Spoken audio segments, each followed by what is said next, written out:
Today, I'm going to teach you how to raise your hand on Zoom. This feature is incredibly useful during meetings when you want to ask a question or contribute without interrupting the speaker. It's a simple way to signal that you'd like to speak, and the host can see who has their hand raised. Let's walk through how to do this. First, go ahead and open your Zoom app on your device.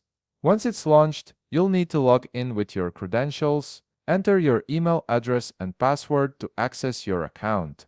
This step ensures you're ready to join any meeting scheduled on your calendar or through a meeting link. Now, it's time to join a meeting. You can do this by clicking on a meeting link sent to you or by navigating to your scheduled meetings within the app.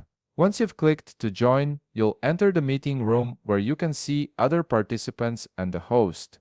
Take a moment to familiarize yourself with the interface, especially the toolbar at the bottom of your screen. In the bottom toolbar, you'll notice several options for interacting during the meeting.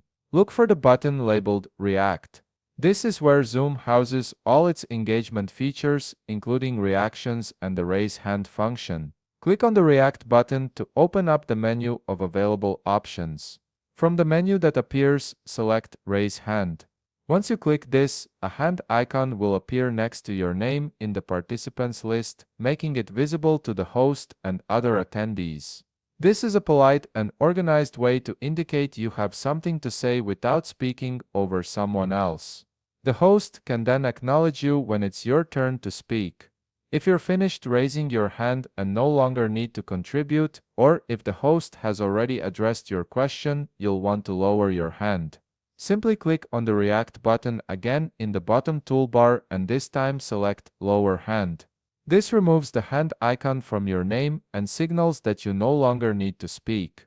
It keeps the meeting organized and ensures the host knows who still needs attention. And there you have it, a quick and efficient way to raise and lower your hand during Zoom meetings.